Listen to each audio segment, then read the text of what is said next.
Você já parou para pensar que talvez o maior perigo espiritual da sua vida não esteja no pecado que você teme, mas naquele que você alimenta e chama de virtude? Enquanto tantos cristãos travam uma guerra declarada contra o adultério, os vícios e as tentações visíveis, eles permanecem completamente cegos para os inimigos, que Deus abomina, aqueles que estão alojados no coração, disfarçados de religiosidade, tolerados pelo costume e enterrados pela desculpa do todo mundo faz. São pecados com aparência de santidade que se escondem atrás de orações eloquentes e de um serviço ativo na igreja, mas que silenciosamente constroem muros entre a alma e o céu. Mas aqui está a verdade que precisamos ouvir. O céu não se move por nossa conveniência e o juízo de Deus não falha. Hoje, o Espírito Santo não quer apenas te dar uma palavra de conforto. Ele quer te confrontar com a verdade nua e crua. Porque existem pecados que Deus não tolera, mesmo quando a igreja inteira decide ignorá-los. São exatamente esses pecados escondidos, esquecidos e até mesmo justificados que estão levando inúmeros crentes à ruína, ao esfriamento espiritual e, em casos extremos, à condenação.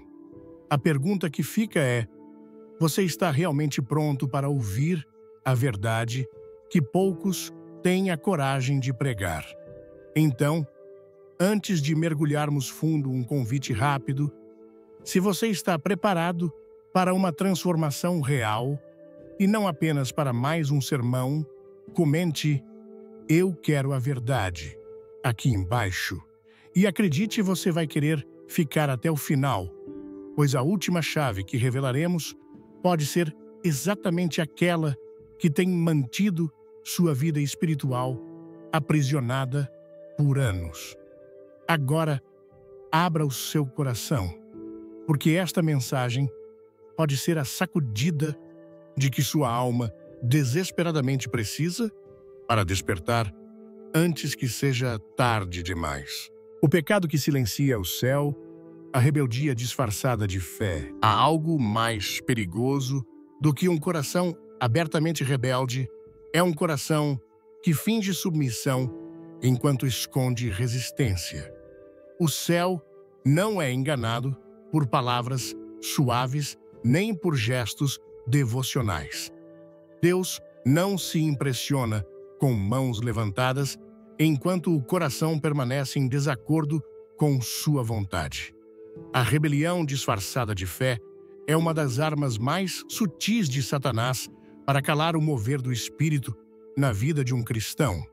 É o pecado que silencia o céu. O que torna esse pecado tão grave não é apenas o que se faz, mas o que se recusa a fazer. É o tipo de desobediência que se camufla de zelo, que usa versículos como escudo para justificar decisões carnais, que se apega a formas religiosas enquanto rejeita o comando divino. Saul foi ungido por Deus, escolhido entre milhares. Recebeu instruções claras, mas decidiu obedecer apenas parcialmente. E essa meia obediência lhe custou o trono e a presença de Deus. Quando o profeta Samuel confrontou Saul, ele ainda tentou argumentar: "Mas eu sacrifiquei ao Senhor. Eu fiz para agradar a Deus." Mas o céu não se move por intenções humanas. Deus não quer sacrifícios em lugar de obediência. A resposta de Samuel ecoa como um trovão sobre todos os que acham que podem negociar com Deus. Em 1 Samuel 15, versículo 22, está escrito: "Eis que o obedecer é melhor do que o sacrificar, e o atender melhor do que a gordura de carneiros." Porque, para Deus, a rebeldia seletiva é igual à feitiçaria. Não é apenas um erro, é idolatria disfarçada. É declarar que a própria vontade tem mais autoridade que a palavra de Deus. E é exatamente isso que muitos fazem hoje. Vão à igreja, servem no ministério, cantam no coral, oram com eloquência, mas guardam áreas que não entregam relacionamentos que Deus já mandou cortar. Decisões que Ele já mandou tomar, práticas que o Espírito já confrontou, mas continuam ali como se não fosse nada demais. O que isso revela? Que o coração ainda governa a si mesmo, que a aparência de fé encobre uma resistência à soberania de Deus. E Deus não tolera isso. Repare na vida de Saul. Depois de sua desobediência, ele até continuou no trono por um tempo, mas o Espírito do Senhor já havia se retirado dele. Sua liderança perdeu unção. Sua mente mergulhou em tormento. Seus dias se tornaram uma sucessão de decisões carnais impulsivas, dominadas pelo medo e pela inveja. Ele começou tentando preservar seu nome e terminou consultando uma feiticeira. Isso é o que a rebeldia faz: afasta o homem do conselho de Deus até que não reste mais discernimento, apenas ruído e confusão. Antes de começarmos, deixe um comentário com o número 1 se você está pronto para essa mensagem poderosa e inscreva-se no canal para não perder nada. E o mais triste é que Saul não se rebelou abertamente. Ele até acreditava que estava fazendo certo. É por isso que esse pecado é tão ignorado. Ele se disfarça, entra sorrateiro, mora na alma de quem diz: eu sei o que a Bíblia diz, mas no meu caso é diferente. Mora naqueles que escolhem quais partes do Evangelho aceitarão e quais continuarão ignorando. Esse tipo de fé não é fé, é manipulação espiritual. É a recusa de entregar tudo. O problema da rebelião seletiva é que ela endurece o coração com o tempo. O cristão começa ouvindo a voz de Deus com clareza, depois começa a negociar, depois ignora e, por fim, nem ouve mais. O céu silencia, não porque Deus deixou de falar, mas porque o coração se tornou surdo. Em Efésios 4, versículo 30, está escrito: e não entristeçais o Espírito de Deus, no qual fostes selados para o dia da redenção. O mesmo Espírito que antes conduzia com clareza, agora é entristecido. E o silêncio se instala. A pessoa continua frequentando cultos, cantando hinos, mas a alma está seca. A palavra já não corta, a oração já não flui, a presença já não aquece. O céu está silencioso e a causa está no coração rebelde. Davi, por outro lado, pecou com gravidade, adulterou, mentiu, mandou matar. Mas a diferença entre Davi e Saul estava na resposta ao confronto. Quando o profeta Natã o expôs, Davi não argumentou, não tentou parecer certo, não escondeu sua culpa. Ele caiu de joelhos e clamou: pequei contra o Senhor. Em Salmos 51, versículo 1, Davi ora: compadece-te de mim, ó Deus, segundo a tua benignidade e segundo a multidão das tuas misericórdias, apaga as minhas transgressões.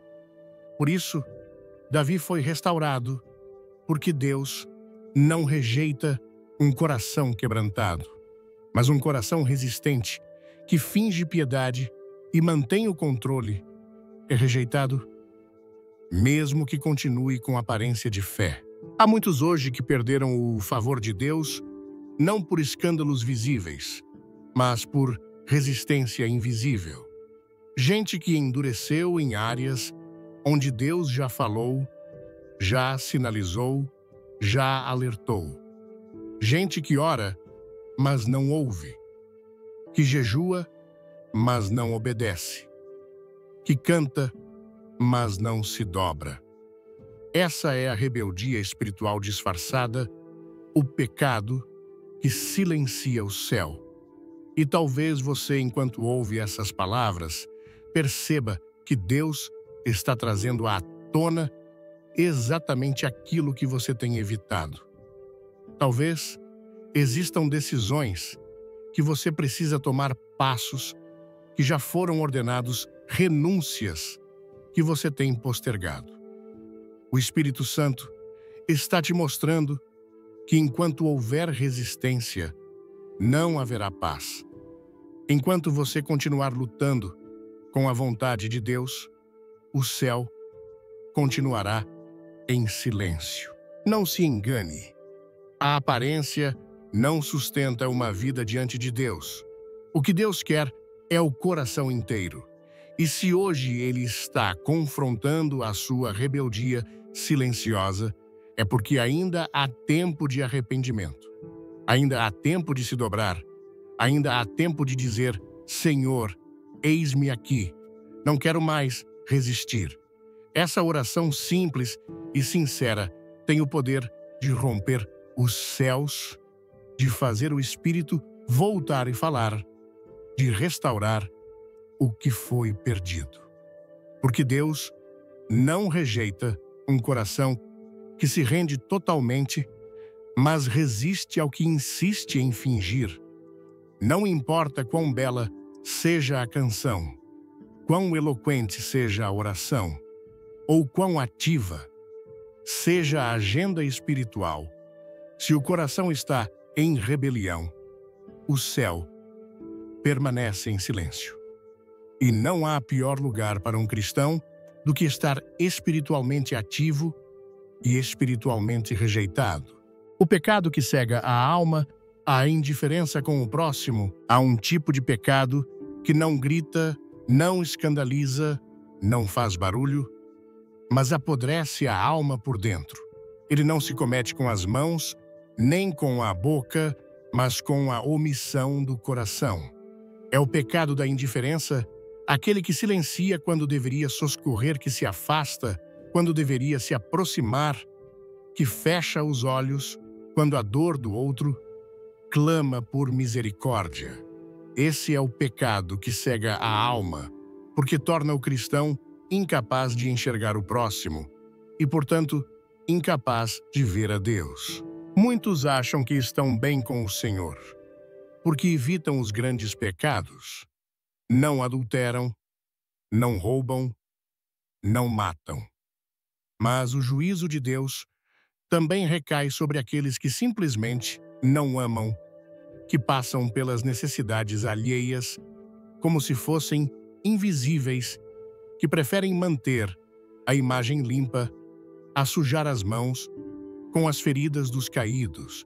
É contra esse tipo de fé morta que Jesus falou em tantas ocasiões. Fé que se orgulha da aparência, mas que não se dobra em compaixão.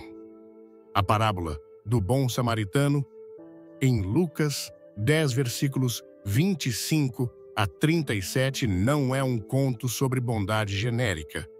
É uma denúncia direta ao coração religioso que se torna insensível. O sacerdote passou ao lado do homem caído. O levita olhou, mas seguiu adiante. Somente o samaritano, alguém desprezado pela tradição judaica, parou, se compadeceu e cuidou. Jesus termina essa parábola com uma pergunta que fere o orgulho dos religiosos. Quem foi o próximo daquele homem? E o religioso, engolindo seco, responde: aquele que teve misericórdia. Se esta palavra tocar seu coração, clique no like, compartilhe com um amigo e fique até o final para uma surpresa especial. Quantos hoje Estão dentro da igreja, mas passando ao largo dos feridos. Quantos levantam as mãos no culto, mas nunca estendem a mão na rua? Quantos dizem que amam a Deus, mas não se movem diante do sofrimento humano? A Bíblia é clara. Em Tiago 4, versículo 17 está escrito: aquele, pois, que sabe fazer o bem e não o faz, comete pecado. E não se trata de fazer grandes ações ou atos públicos de generosidade. Trata-se de não endurecer o coração diante da dor, de não tratar o sofrimento do outro como se fosse problema de alguém ou consequência da vida. Há uma dureza de coração que se disfarça de sabedoria espiritual. Gente que diz: não é meu chamado, ou não posso me envolver com tudo. Mas o verdadeiro amor de Cristo não escolhe quando agir. Ele se move onde há dor, se inclina onde há choro, se envolve mesmo quando é inconveniente. Indiferença é não sentir. E quem não sente, não ama. E quem não ama, ainda não conheceu a Deus, porque Deus é amor. Lembre-se do que Jesus disse no grande julgamento final, em Mateus 25, versículos 35 a 40.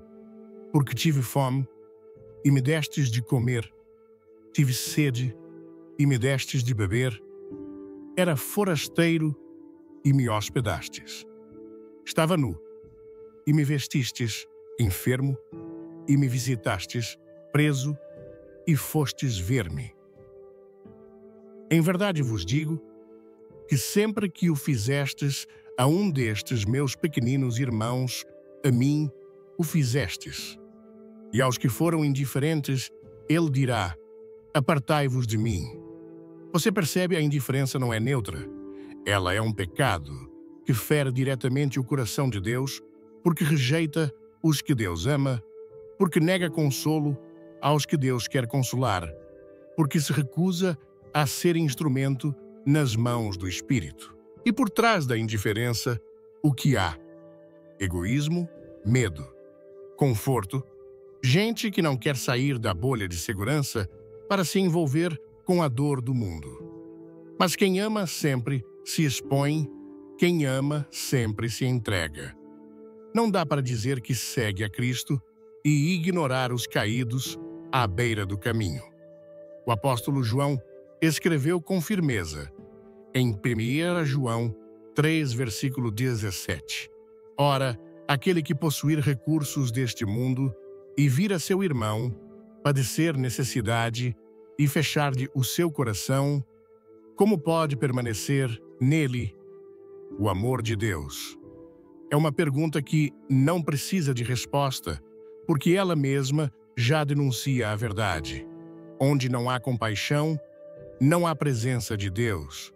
Onde há frieza, Deus se afasta. Onde há olhos fechados, não há luz. Essa cegueira espiritual não acontece de um dia para o outro. Ela começa com pequenas justificativas, com o não é meu problema, com o ele, que se vire com o tenho meus próprios problemas para resolver. E assim, o coração vai se tornando uma pedra, a empatia vai morrendo a alma, vai se tornando estéril e a fé vira só uma formalidade. Mas Deus está chamando o seu povo ao arrependimento, ao quebrantamento, à sensibilidade. Porque não adianta cantar sobre o céu enquanto se é indiferente ao sofrimento da terra. Não adianta pregar sobre salvação e ignorar os que estão perdidos, gritando em silêncio ao nosso redor. O amor que não se move é mentira. A fé que não se manifesta em misericórdia é morta. O evangelho sem compaixão é apenas religiosidade vazia. E muitos dos que hoje se acham seguros correm risco eterno porque a dureza de coração é um sinal de apostasia silenciosa. Não se trata apenas de ajudar os pobres. Trata-se de ter um coração que se comove, um coração que sofre com os que sofrem, que chora com os que choram, que carrega as cargas uns dos outros.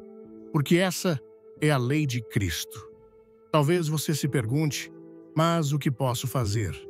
O mundo está cheio de dor. Sim, e é por isso mesmo que Deus quer usar você. Você não foi chamado para salvar o mundo todo, mas foi chamado para não ser indiferente a quem Deus colocar no seu caminho. Um gesto, uma palavra, uma escuta, uma ajuda concreta podem ser instrumentos do céu na vida de alguém. E mais do que isso, podem ser a sua salvação contra o veneno da frieza espiritual. Se hoje o Espírito Santo te confronta com esse pecado, não endureça o coração. Arrependa-se, peça sensibilidade.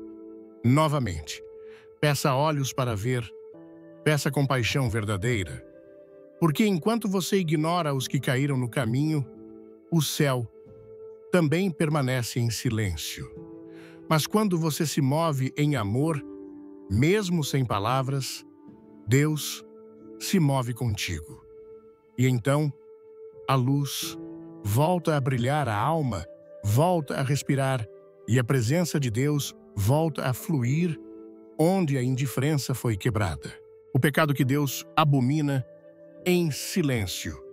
A soberba espiritual. Ela não tem cheiro de pecado, não tem o escândalo do adultério, nem o peso visível do assassinato ou da idolatria.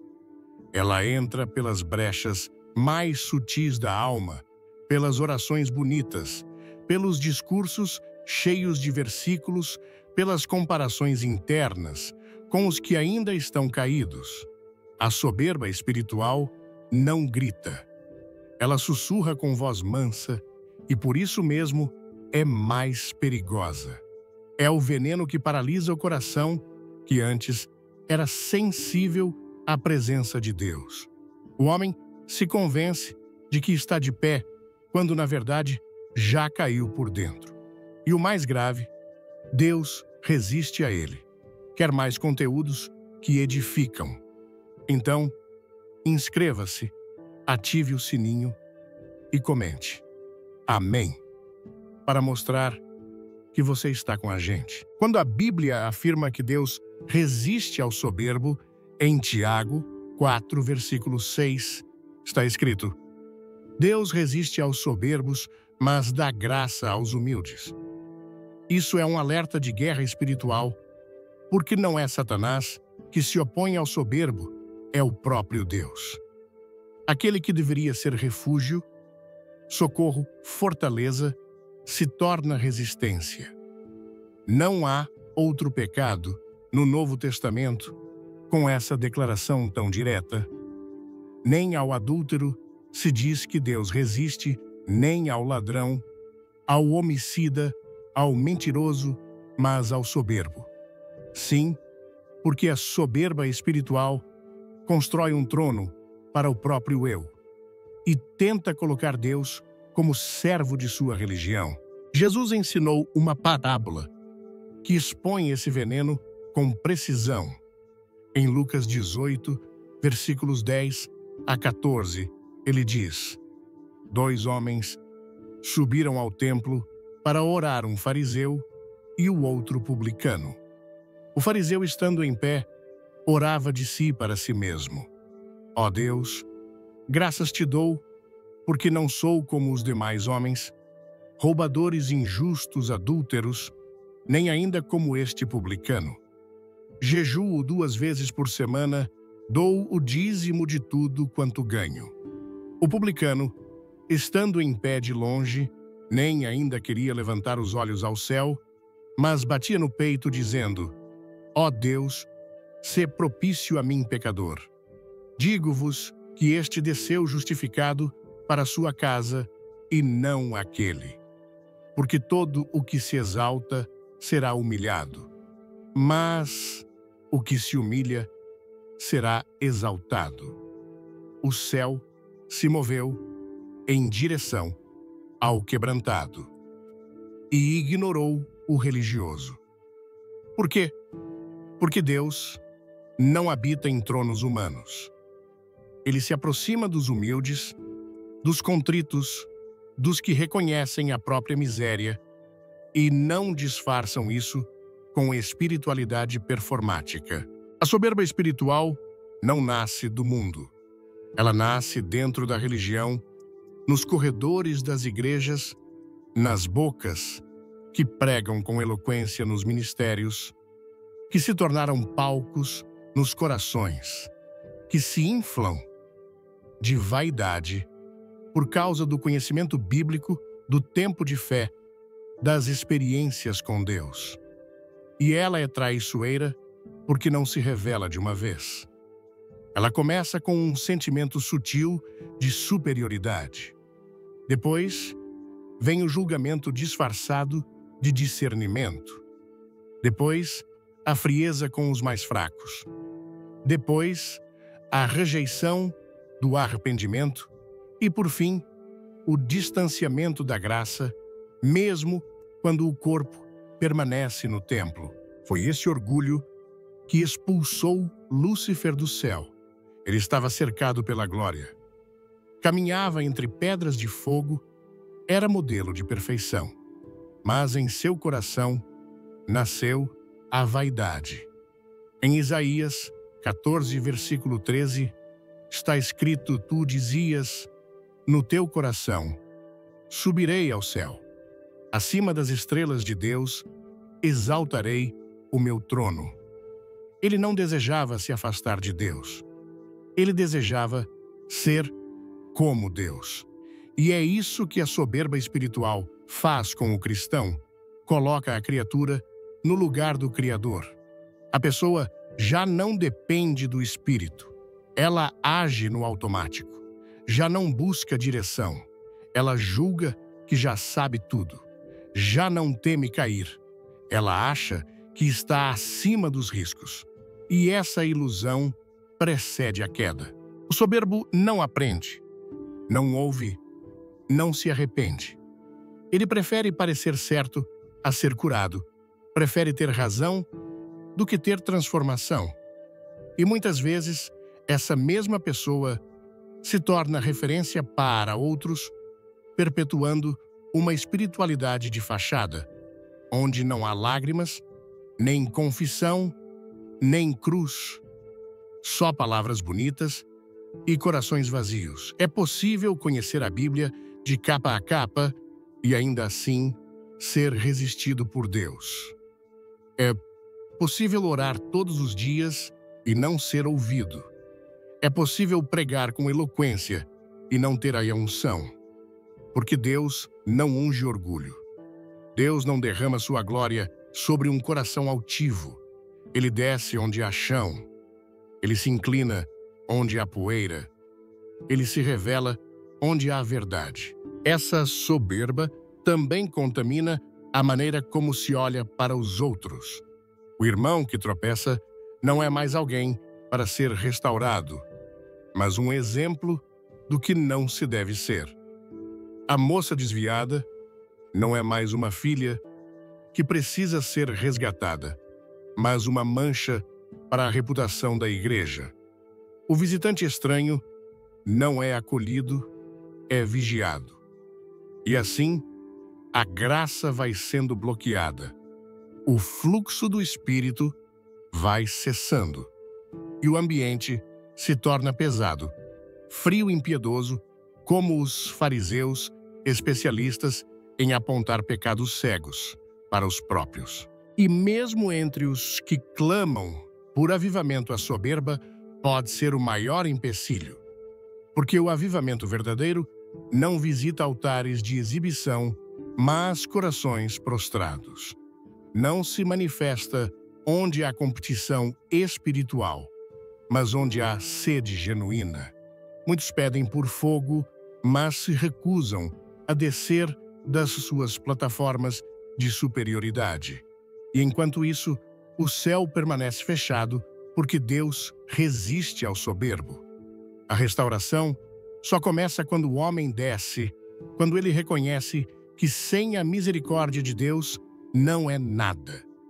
Quando ele olha para o pecador e diz: ali poderia estar eu.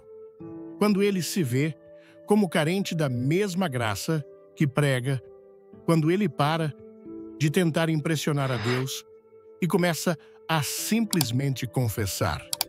Ali, e só ali, Deus começa a operar, porque ali há espaço para a glória dele. Se há hoje dentro de você qualquer sentimento de autossuficiência espiritual, que seja quebrado agora. Se você já começou a se comparar com os outros e a se sentir melhor, fuja disso. Se você já tem dificuldades de ouvir uma palavra de correção, pare tudo e se ajoelhe. Porque Deus não vai operar através de você enquanto não operar dentro de você. E para isso, ele precisa derrubar o altar da soberba. A palavra diz, em Salmos 147, versículo 6, o Senhor exalta os humildes e abate os ímpios até a terra. E essa exaltação não é visibilidade, não é palco, não é reconhecimento humano. É presença, é fogo, é intimidade, é restauração da alma. E tudo isso começa onde o orgulho termina, onde o homem para de tentar parecer justo e simplesmente se lança nu e quebrado diante do Deus que vê tudo. Não é a aparência da santidade que atrai o céu, é o arrependimento sincero, a humilhação genuína, a confissão sem filtros. Porque o que Deus procura não é perfeição, é verdade. Verdade no íntimo, verdade na dor, verdade na rendição. E quando essa verdade é encontrada, o soberbo morre e o coração volta a viver. Não pule o vídeo. Assista até o fim para um recado que pode mudar sua perspectiva. Curta e se inscreva para apoiar a mensagem. O pecado que afasta o espírito, a fofoca santificada. Ela se apresenta com sorrisos, veste a capa da espiritualidade. Muitas vezes vem acompanhada de um suspiro piedoso, de uma voz suave e de palavras como: precisamos orar por fulano, ou soube de algo muito sério, mas só estou contando para você interceder.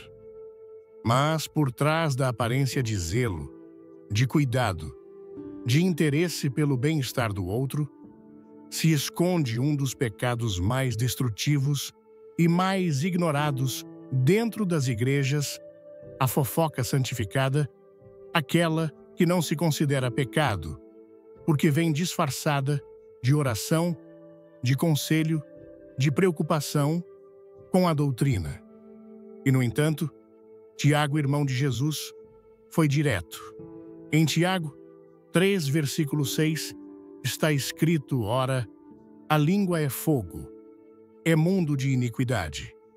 A língua está situada entre os nossos membros e contamina todo o corpo e inflama o curso da existência, sendo inflamada pelo inferno. Sim, inferno, porque a língua sem freio tem capacidade de destruir o que levou anos para ser construído. Um lar pode ser arruinado por uma palavra maldosa. Uma igreja pode se dividir por causa de um comentário sutil. Uma amizade pode morrer por causa de uma frase distorcida. E o que é mais sério, o mover do Espírito Santo pode ser interrompido quando esse pecado é tolerado. Há quem pense que fofoca é apenas uma falha social, um deslize humano, algo menor. Mas a Bíblia trata com severidade esse comportamento, porque ele revela uma alma leviana sem temor, sem domínio, sem amor. A pessoa que alimenta a fofoca se coloca na posição de juiz do outro. Ela observa, interpreta, distorce e espalha, mesmo que envolta em espiritualidade. E o mais perigoso é que esse pecado não precisa de microfone. Ele cresce em rodas de conversa, em grupos de mensagens, em telefonemas longos e até mesmo em reuniões de oração.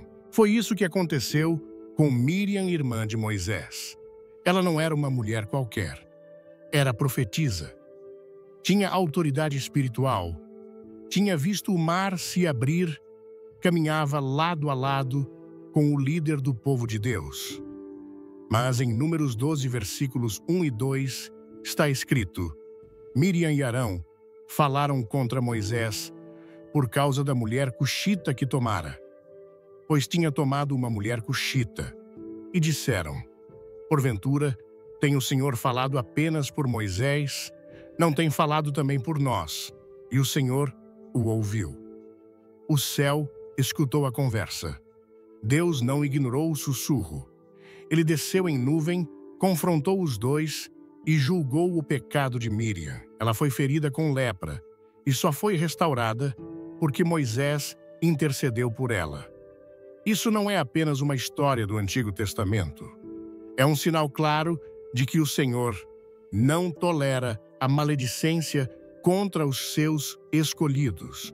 A língua que fere em oculto fere contra o próprio Deus. E há muitos hoje leprosos espirituais com ministérios estagnados com orações, não respondidas com o céu fechado, não por pecados visíveis, mas por fofocas ignoradas. A fofoca mesmo, quando feita entre sorrisos, é uma violência espiritual. É um atentado contra a unidade do corpo de Cristo. Porque o Evangelho é comunhão, é edificação mútua, é honra. E onde há língua solta, não há edificação, há destruição. Não há comunhão, há divisão. E onde há divisão, o Espírito Santo se retira, não porque ele é frágil, mas porque ele é santo. Ele não habita em ambientes onde se ferem os irmãos com palavras disfarçadas de piedade. Quantas igrejas pararam de crescer espiritualmente porque a fofoca se tornou cultura? Quantos pastores foram enfraquecidos porque os membros preferiram comentar suas decisões ao invés de interceder por elas? Quantos jovens deixaram o ministério por causa de olhares de julgamento, acompanhados de sussurros nos corredores, e tudo isso sem escândalos públicos, apenas com palavras ditas entre irmãos? Mas Deus ouviu e resistiu. O apóstolo Paulo foi firme em suas cartas. Ele alertou em Gálatas 5, versículo 15. Se vós, porém, vos mordeis e devorais uns aos outros, vede não vos consumais também uns aos outros. A igreja não precisa de inimigos externos para ser destruída. Ela pode ser consumida por dentro, mordida palavra por palavra. E isso acontece quando os membros perdem o temor e usam a boca para ferir, ao invés de curar. E não pense que isso se limita aos que espalham. Os que ouvem também são cúmplices. Quem escuta uma fofoca sem confrontar, sem corrigir, sem cortar o mal pela raiz, também está envolvido.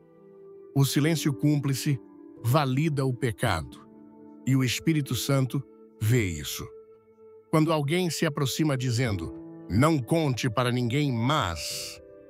ali já começa o pecado. Porque o que é oculto e não edifica é obra das trevas. E o que é das trevas, Deus abomina. O que o Senhor espera de seu povo é integridade, verdade e pureza de intenção. Ele quer que a boca do cristão seja fonte de vida, de bênção, de sabedoria. Ele quer que os lábios proclamem salvação, não julgamento. Que compartilhem esperança, não acusações. Que espalhem cura, não veneno. E isso começa no secreto, no domínio próprio, no compromisso de não alimentar o fogo do inferno com a própria língua. Se hoje o Espírito de Deus te confronta com esse pecado, não fuja. Reconheça, peça perdão, peça um novo coração, porque a restauração começa quando a confissão é verdadeira, quando a língua se cala, para que o Espírito fale, quando o desejo de comentar é substituído pelo desejo de orar, quando a curiosidade é crucificada e o amor é ressuscitado. E se você tem sido alvo de fofocas, saiba que o mesmo Deus que ouviu Miriam, ouve hoje o que dizem de você. E Ele é justo. Ele guarda a reputação dos seus. Ele protege os que são seus. Não se defenda com a carne. Não retribua na mesma moeda. O Senhor julga e Ele faz justiça aos que confiam nele. Mas, acima de tudo, peça a Ele que te mantenha longe desse pecado, que te guarde de ser instrumento de divisão, que te ensine a usar a boca para a glória dele. Porque quando a fofoca cessa, o céu volta a se abrir e o Espírito volta a se mover. Vamos juntos nessa jornada. Deixe seu like, comente, quero mais e inscreva-se para receber bênçãos toda semana. O pecado que aprisiona a alma, o ressentimento cultivado, ele não faz barulho, não é visível aos olhos humanos, mas é uma das correntes mais pesadas que alguém pode carregar. O ressentimento não invade a alma de uma vez. Ele se instala em silêncio muitas vezes logo após uma mágoa não resolvida, uma palavra que feriu uma traição inesperada. E ali, ele permanece alimentado por lembranças repetidas, por conversas internas, por argumentos construídos com dor. O ressentimento é o veneno emocional que muitos cristãos aprenderam a conviver como se fosse normal. Mas Deus não considera isso algo pequeno. O próprio Jesus disse em Mateus 6, versículo 15: Se, porém, não perdoardes aos homens as suas ofensas, também vosso Pai vos não perdoará as vossas ofensas. Não se trata apenas de um obstáculo emocional, é uma questão espiritual. O ressentimento bloqueia a comunhão com o Pai. Ele ergue um muro entre o coração humano e a graça de Deus. E não importa quanto se ore, quanto se cante, quanto se jejue, se há um rancor cultivado, há uma barreira que o céu não ignora. O perdão é uma das colunas do Evangelho. Sem ele, toda a estrutura desmorona. Não há salvação onde há coração endurecido. Não há céu aberto onde há alma fechada para perdoar. Jesus contou uma parábola que expõe esse princípio com força. Em Mateus 18, versículos 23 a 35, ele narra: O reino dos céus é semelhante a um rei que resolveu ajustar contas com os seus servos. Um lhe devia 10.000 talentos. Não tendo ele, porém, com que pagar, ordenou-se o senhor que fosse vendido. O servo, pois prostrado, o reverenciava dizendo: Sê paciente comigo, e tudo te pagarei. E o senhor daquele servo compadecido soltou-o e perdoou-lhe a dívida. Saindo, porém, aquele servo encontrou um dos seus conservos que lhe devia 100 denários, e agarrando-o, o sufocava dizendo: Paga-me o que me deves. E indignado o seu senhor, o entregou aos verdugos até que pagasse toda a dívida. Assim, também meu Pai Celeste vos fará, se do íntimo não perdoardes cada um a seu irmão. A parábola termina com Jesus dizendo que assim também fará o Pai Celestial com todo aquele que do coração não perdoar a seu irmão. Não se trata de um gesto superficial. O perdão que Deus espera é real, é profundo, é do coração. Ele não é um sentimento que se espera sentir um dia, é uma decisão que se toma à luz da cruz.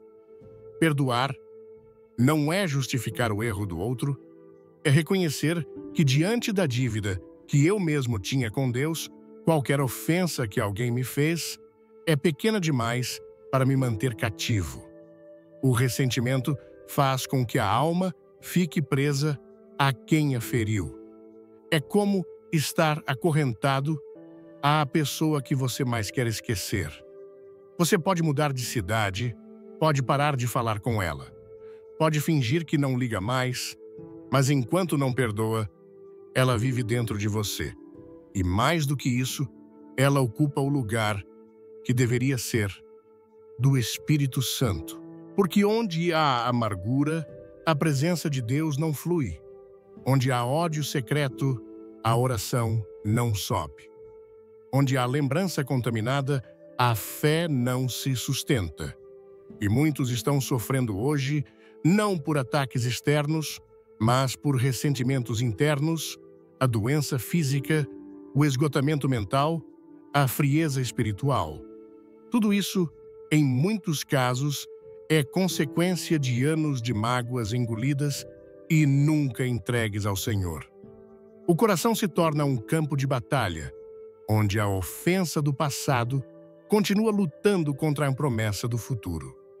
E o que deveria ter sido deixado na cruz se torna um altar de dor que rouba a alegria, a leveza, a liberdade.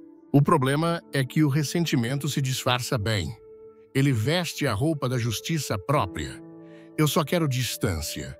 Eu só me protejo de quem me fez mal. Não é ódio, é apenas precaução. Mas o que está por trás disso, na maioria das vezes, é a recusa de entregar a ferida a Deus.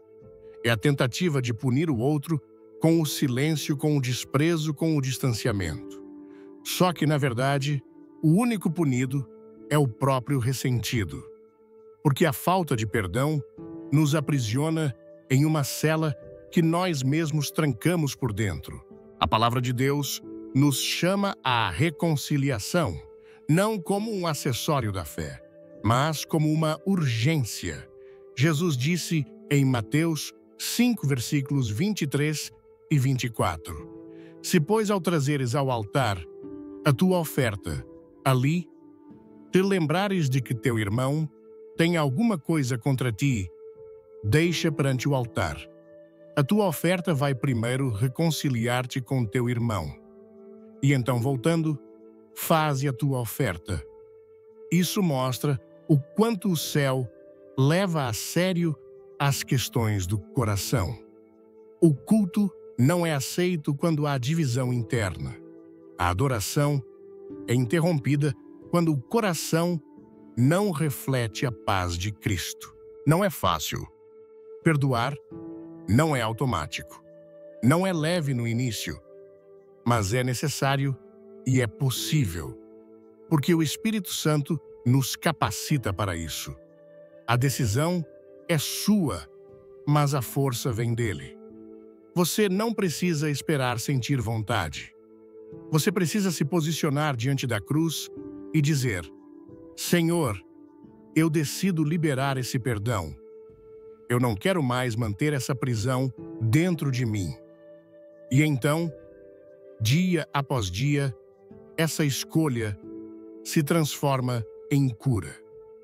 O Espírito de Deus não habita em um coração dividido entre a graça e o ódio. Ele busca moradas de paz, corações quebrantados, vidas que, embora tenham sido feridas, decidiram não revidar. E há um poder sobrenatural nisso, porque quando você perdoa, você se alinha com o caráter de Deus. Você honra o sangue que te lavou, você interrompe o ciclo do mal e você destranca as portas do céu sobre sua própria vida. Muitos milagres estão travados por causa de ressentimentos não confessados. Muitos ministérios não avançam porque ainda há pessoas do passado que permanecem como sombras nas emoções do presente. Muitos relacionamentos estão marcados por bloqueios que poderiam ter sido curados com um simples gesto de humildade. Não espere o outro pedir perdão. Não espere justiça terrena. Libere, entregue, deixe o juízo nas mãos de Deus e a paz voltará a reinar. Se você quiser andar com Cristo, precisa aprender a perdoar como Ele perdoa. Ele foi traído, cuspido, espancado, crucificado. E ainda assim, disse em Lucas 23, versículo 34, Pai, perdoa-lhes, porque não sabem o que fazem. O perdão de Jesus não foi condicional. Ele não esperou o arrependimento para liberar amor. Ele decidiu perdoar porque sabia que essa era a única forma de salvar. E se somos dele, precisamos aprender a fazer o mesmo. A liberdade da alma não vem quando o outro muda, vem quando você libera. Vem quando você deixa de carregar pesos que não foram feitos para você. Vem quando você escolhe obedecer mesmo sem entender. Vem quando você confia que o perdão é o caminho da cura e não da fraqueza. E é nesse caminho que a graça volta a operar a presença, volta a fluir o coração, volta a amar. Porque onde há perdão, há Deus. E onde há Deus, não há mais espaço para a prisão. O pecado que mata em silêncio, a inveja disfarçada de zelo, a inveja, quando entra nos ambientes espirituais, veste trajes de santidade. Ela se esconde atrás de supostos discernimentos, de observações maduras, de preocupações com o zelo do Evangelho. Ela diz, não é inveja, é só que eu não concordo com o jeito que ele faz. Ou, eu não vejo unção naquilo, parece mais vaidade do que chamado. Mas por trás do verniz de espiritualidade, o coração já está contaminado. O que era para ser amor se torna comparação. O que era para ser honra se transforma em crítica. O que era para ser comunhão se torna competição.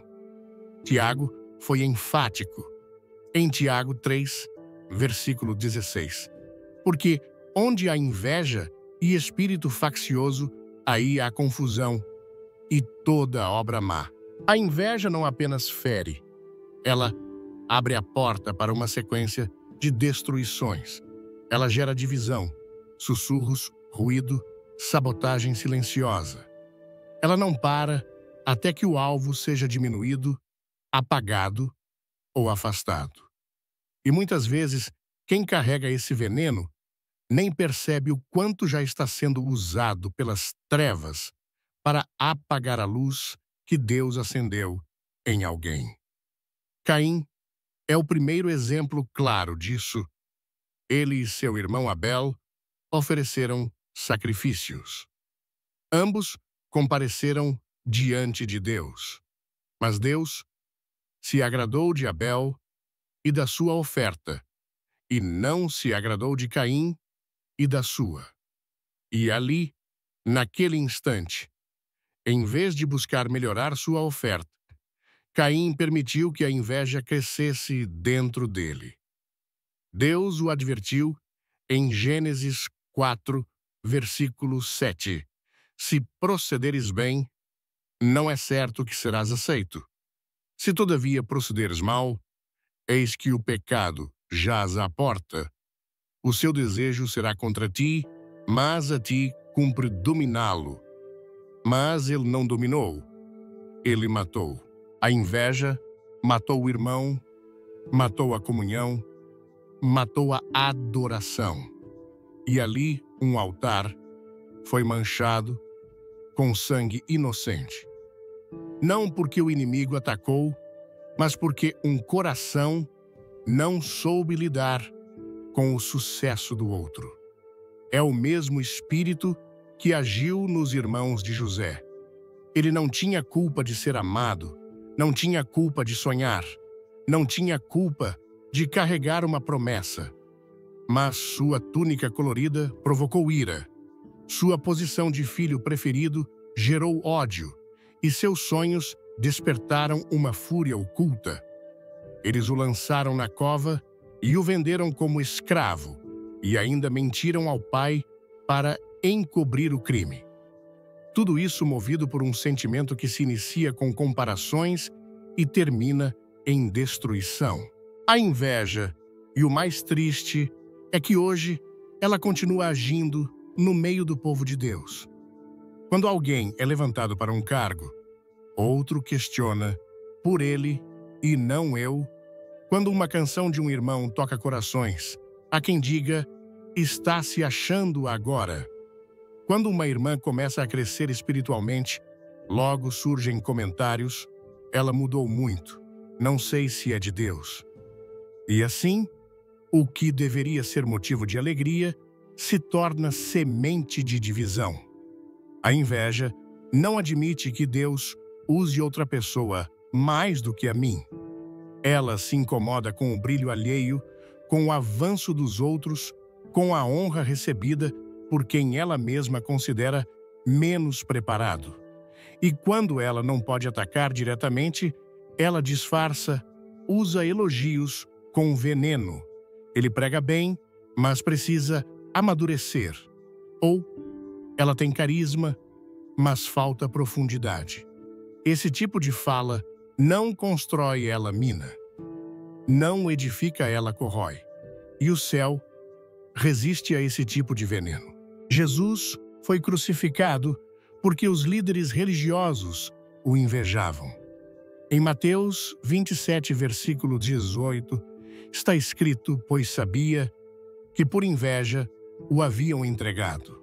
Ou seja, a inveja levou o Filho de Deus à cruz.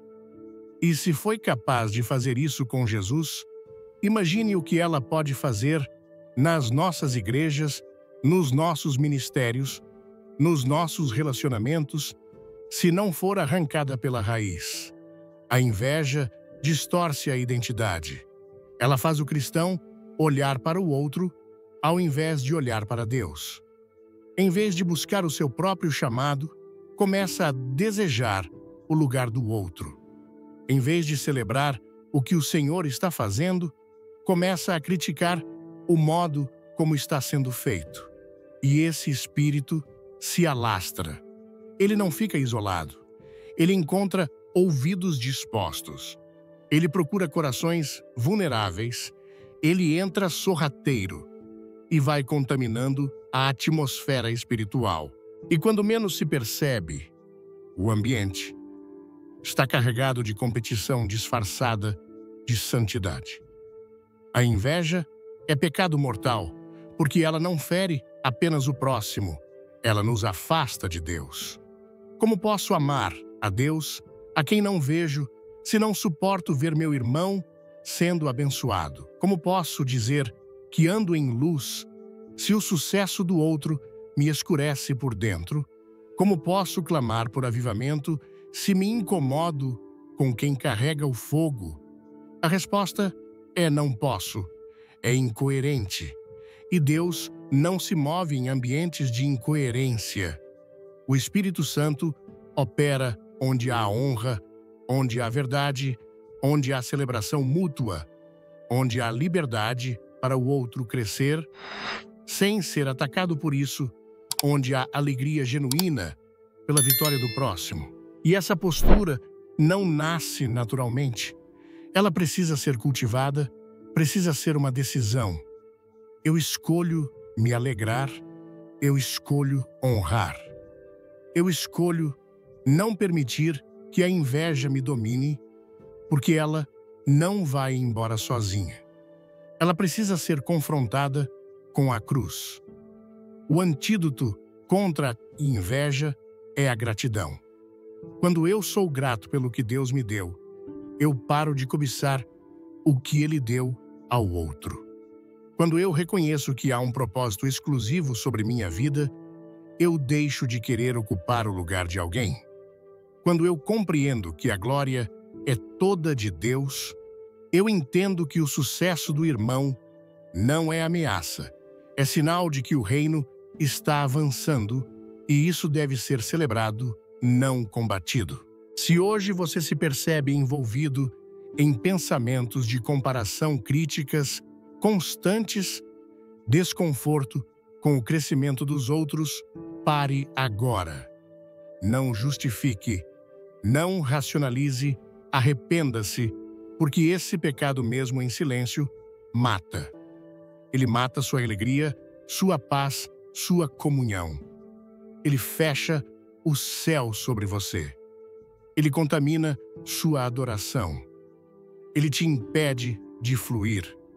E o Espírito Santo não compartilha o espaço com a inveja. Que cada um saiba encontrar seu lugar no corpo de Cristo. Que cada membro funcione com honra, com humildade, com gratidão.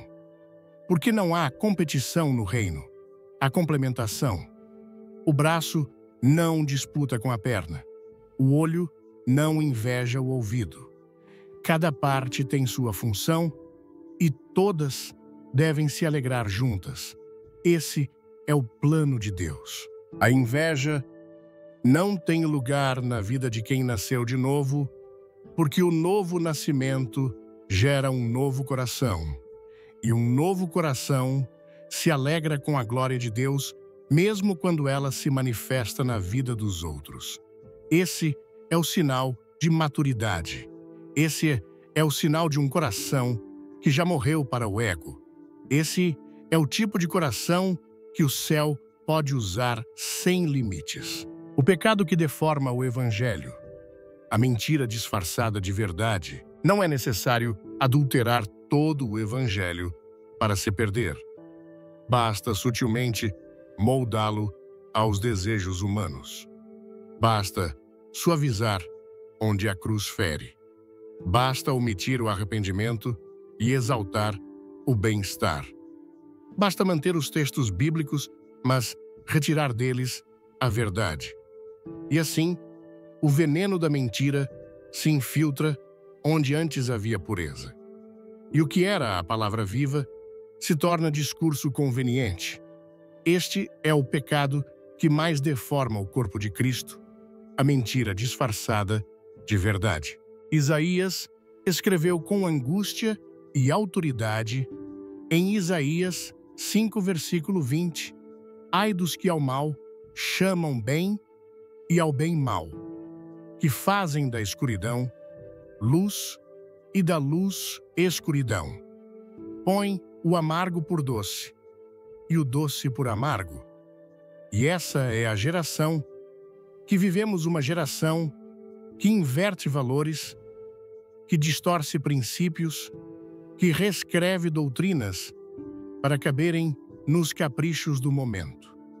A mentira, quando entra no altar, não vem com aparência grotesca. Ela se veste de luz, se apresenta com vocabulário religioso e justamente por isso engana até os que têm anos de fé. O problema não é apenas o engano, é o quanto ele se parece com a verdade.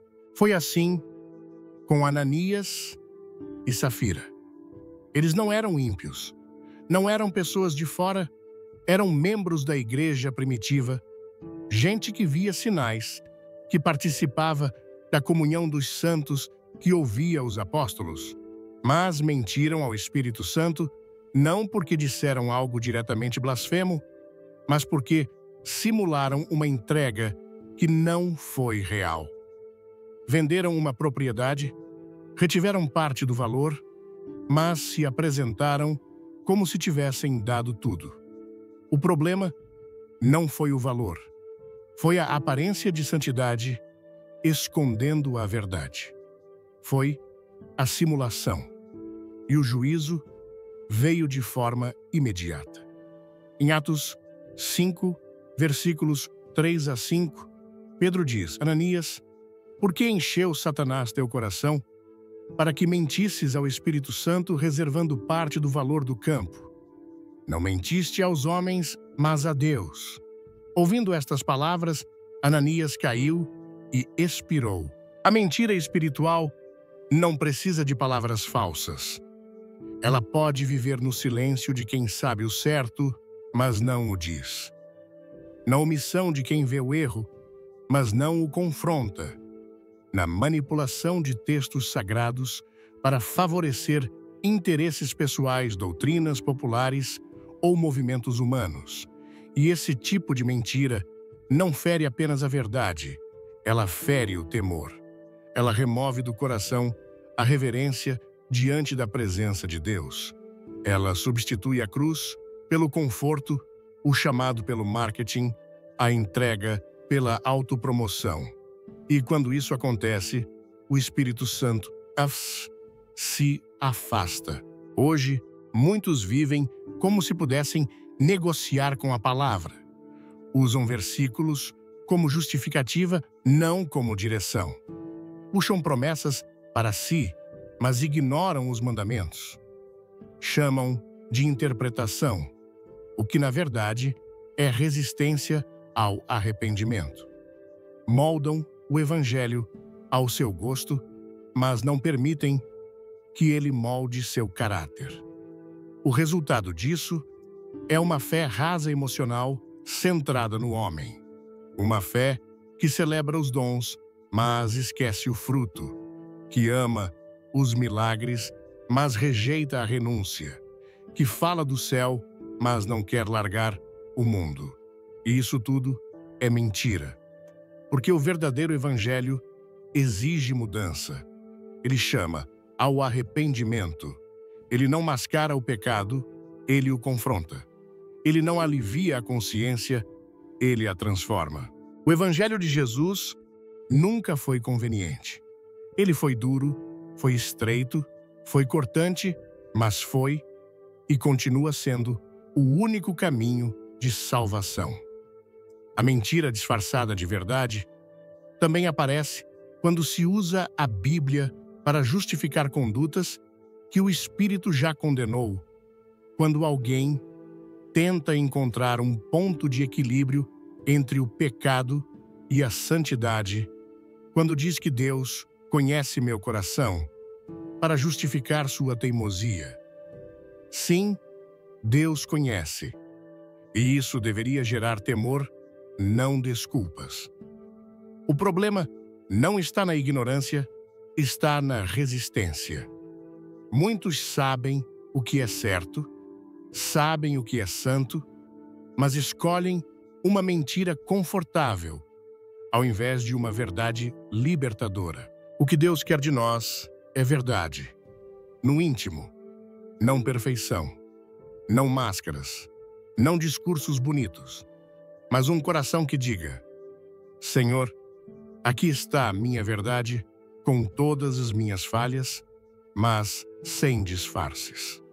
A mentira, mesmo pequena, mesmo disfarçada, mesmo bem intencionada, é uma ofensa contra o Espírito, porque ele é o Espírito da verdade. Ele não habita em duplicidade, ele não coopera com engano, ele não unge falsidade. A mentira também destrói a confiança da comunidade. Quando alguém vive uma aparência que não condiz com a realidade, não é só a sua fé que é atingida, é a fé dos outros também. Jovens se decepcionam, novos convertidos se escandalizam, a igreja se torna cética e o inimigo sorri, porque não precisa atacar de fora quando já há corrupção por dentro. Por isso, o juízo sobre Ananias e Safira foi tão imediato. Deus estava protegendo a santidade do corpo, estava preservando o temor. Estava mostrando que ele não brinca com a verdade. É possível pregar, cantar, servir, liderar e ainda assim, mentir. Mentir ao declarar uma vida consagrada que não existe. Mentir ao se apresentar como referência enquanto vive em oculto. Mentir ao ensinar doutrinas que agradam, mas não libertam. Mentir ao dizer amém com os lábios e não com as atitudes. Esse tipo de engano se espalha, e o que parece apenas um desvio teológico se torna uma heresia vivida, um estilo de vida que nega a cruz, mesmo que carregue uma Bíblia. E assim, após caminharmos por estes corredores escuros da alma, chegamos ao ponto central, ao coração pulsante de toda a mensagem de Deus para nós hoje. Chegamos ao momento da verdade. E a verdade é esta: o Deus que teceu as estrelas e que sustenta o universo em suas mãos não está vasculhando sua agenda de igreja, contando suas horas de oração ou medindo a eloquência de suas palavras para decidir se você é digno. Ele não está impressionado com a sua performance. O que ele procura, o que ele anseia desesperadamente encontrar em meio a todo o ruído da nossa religiosidade é uma única e frágil fibra de verdade. Uma confissão sem adornos, um coração nu. Deus não rejeita o pecador que chega a ele coberto de feridas e vergonha, mas ele não pode operar onde habita o justo fingido, aquele que se esconde atrás de um altar que ele mesmo construiu para a sua própria glória. Ele se afasta daquele que aprendeu a cantar os hinos do céu, mas cujo coração ainda dança ao som das mentiras do inferno. Portanto, o chamado de Deus para você hoje, aqui e agora, não é para ser mais perfeito, é para ser radicalmente honesto. A convocação do Espírito não é para que você adicione mais uma atividade espiritual à sua rotina, mas para que você finalmente tenha a coragem de remover algo às máscaras. Chegou a hora de arrancar a máscara da rebeldia disfarçada de fé, aquela que diz: Senhor, eis-me aqui, mas que mantém áreas trancadas, relacionamentos que ele já mandou cortar, vontades que você se recusa a entregar. É hora de jogá-la no chão e confessar: Deus, a minha vontade tem guerreado contra a tua, e eu não quero mais lutar. É hora de quebrar a máscara da indiferença, aquela que parece limpa, polida e sábia, que passa ao largo dos feridos, dizendo: não é meu chamado, ou não posso me envolver. Esta máscara te cega para a dor do próximo e, consequentemente, te cega para o próprio Cristo que se revela nos pequeninos. Quebre-a hoje, trocando-a pela súplica. Senhor, quebra a dureza do meu coração. Dá-me olhos para ver e mãos para servir. Fere-me com a compaixão que queima em teu peito.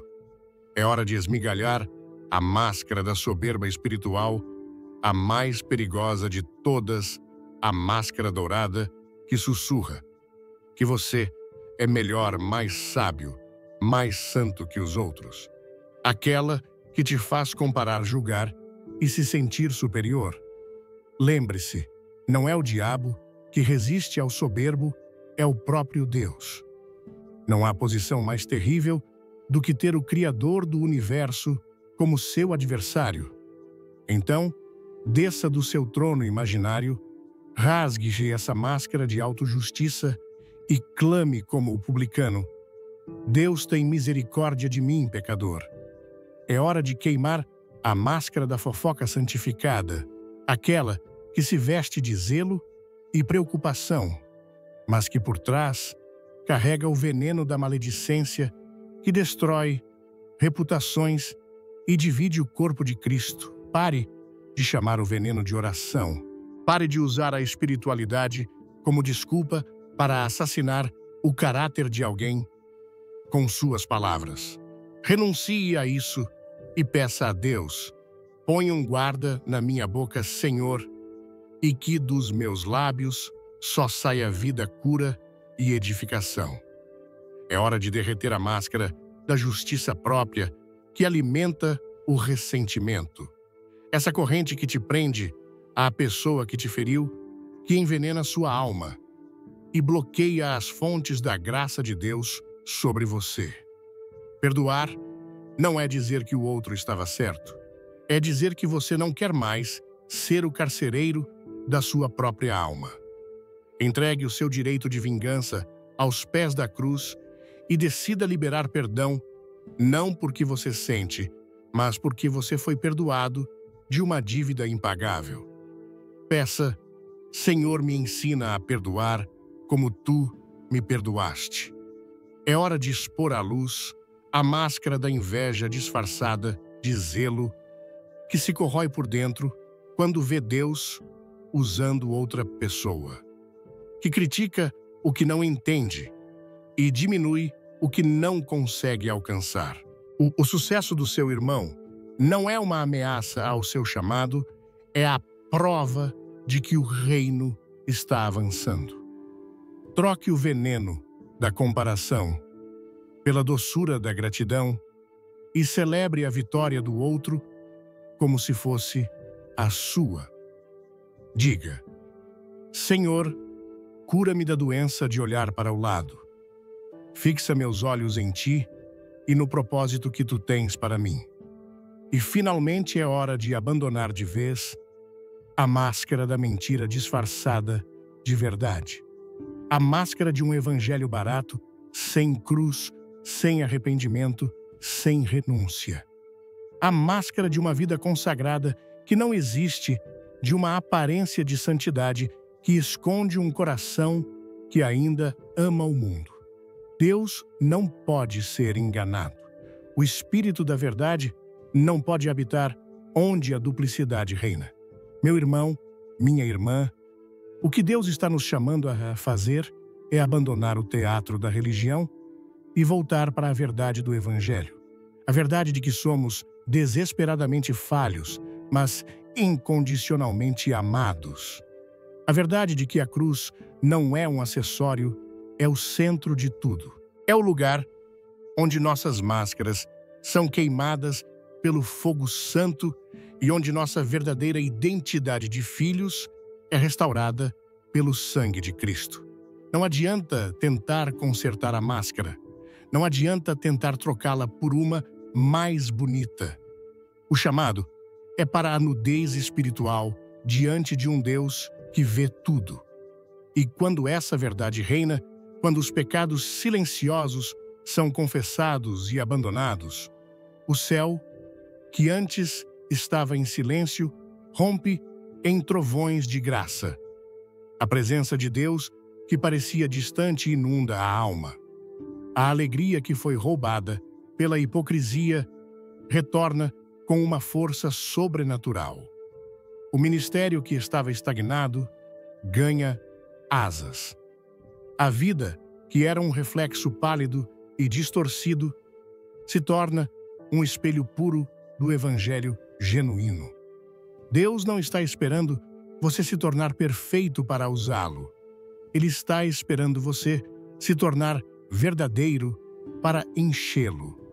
A liberdade não está em esconder quem você é, mas em confessar quem você é diante daquele que pode te transformar.